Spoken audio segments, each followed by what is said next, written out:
Good afternoon and welcome to the 2021 Economic Depression and Preparation channel. Thank you for joining me. Be sure to hit that subscribe button if you haven't already. Preach to me to hear the latest, pure, unadulterated truth, financial news for the United States and beyond.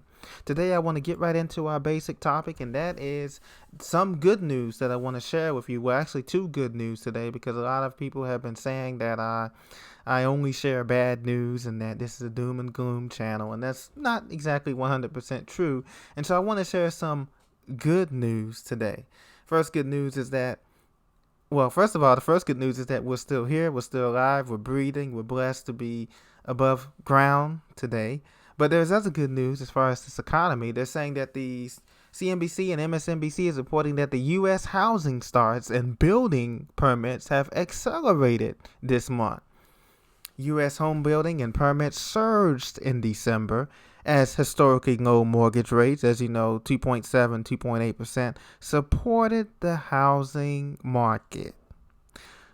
Housing starts jumped 5.8% to a seasonally adjusted annual rate of 1.669 million units last month, according to the Commerce Department. So it appears that this surge of home building permits is supported this housing market and the prices that it's been demanding. Everywhere from the West to the Midwest to the Northeast to the South, many people have been either refinancing their homes or looking to buy an additional property to use as a rental or Airbnb, etc. And so therefore starts totaled 1.38 million in 2020. This is up 7% from 2019. Permits for future home building accelerated 4.5% to a rate of 1.79 million units in December.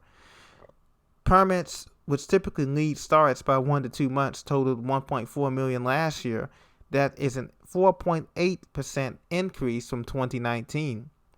Now, as you know, single-family homes is still the largest share of the housing market presently, although multifamily units and other units, duplexes, are on the rise.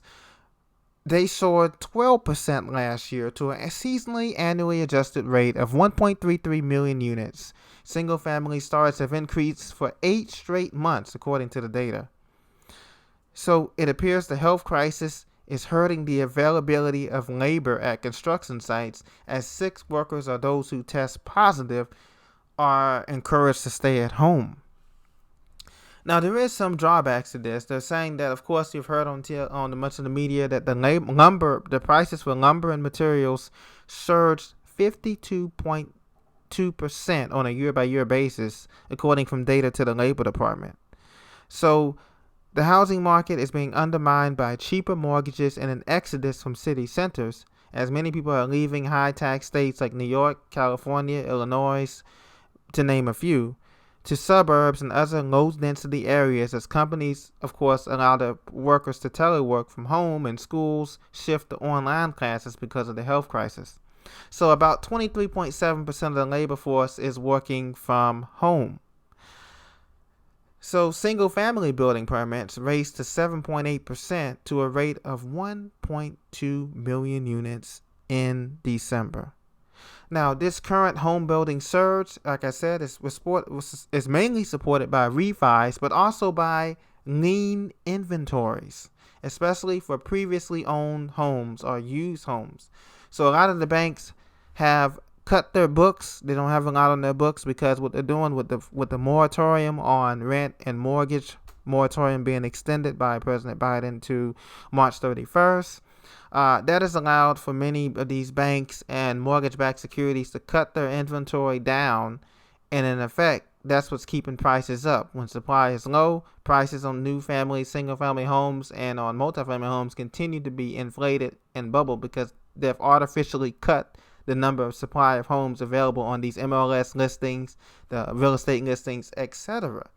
The 30-year fixed mortgage rate is around 2.79%, according from data from the mortgage finance agency Freddie Mac. So with these rates, With these rates at an historic low, and they will continue to be a low at least throughout the remainder of this year and possibly next year, depending on how soon this housing crash happens.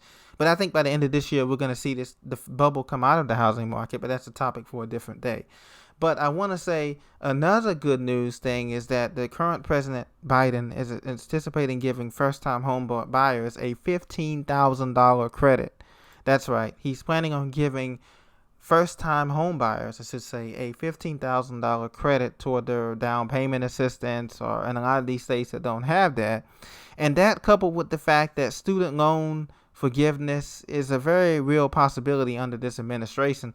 Maybe not all, but they're saying up to half, according to some reports coming out of Congress in Washington, D.C., that could be a very real possibility. That could help jumpstart this housing market, keep it afloat for the remainder of this year, or at least halfway through this year, depending on if the Federal Reserve Bank doesn't make any changes to interest rates or anything else, or prints up another stimulus check that further devalues the currency. But anyway, the second greatest piece of news is that jobless claims have shown a modest decline as Congress works on more stimulus. Jobless claims are still over 900,000 last week, but it's lower than the estimates of 925,000 that many expert economists had been predicting. And so what we're left with is a huge amount of people that's unemployed. Over 45 million people are unemployed. And the good news is that we haven't reached double digits unemployment yet. Right now, the unemployment rate is at 9.2%. So we're inching up, but we haven't reached double digits yet. That's the good news. And the other good news is that stimulus is on the way. So we're going to have the $1,400 stimulus that President Joe Biden will probably pass in his first 100 days. You can probably expect that sometime around the beginning of March. I'm not really sure because they have another thing that they're working on too. But cherish these stimulus checks when they come, or if you get one, because after this year, I believe that the gravy train for stimulus checks are going to be ending.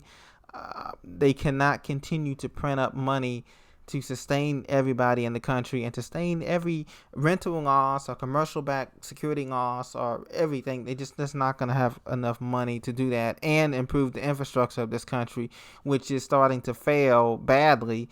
The bridges, the roads, the trains, the commercial buildings, it's just a ton of stuff that they need to do as well. And so it's going to be a lot of money printing this year. The stock market will continue to surge and then wane and surge and wane, but that's not the main street.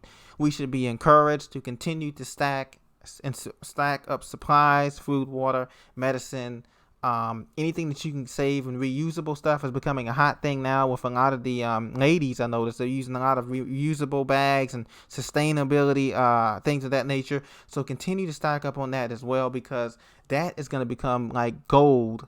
Like really gold when stores start going back to curfews, and we're going to be possibly entering another lockdown even after the vaccines. Everybody gets the vaccines. That's coming up sometime this summer.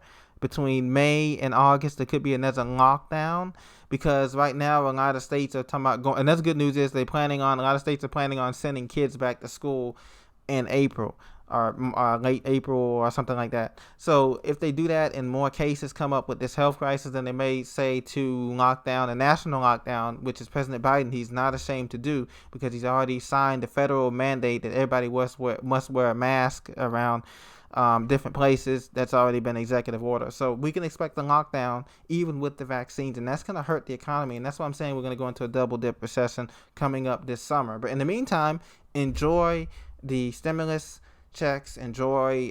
If you need to get out of debt, continue to do that. If you need to get other types of property or land, do that now while the rates are low, so you can lock it in and be at a more balanced point of view. Please don't go out there and start shopping for video games stocks. I know that video game stock, a lot of the kids will tell me that it went up. The stock started at $9 and then it went up to $50 in like less than one day. It's a trap. It's a bubble. Nobody's buying games at these malls or any of these stores here. You know that for a fact. Most of the kids have their games on the digital. They just download it.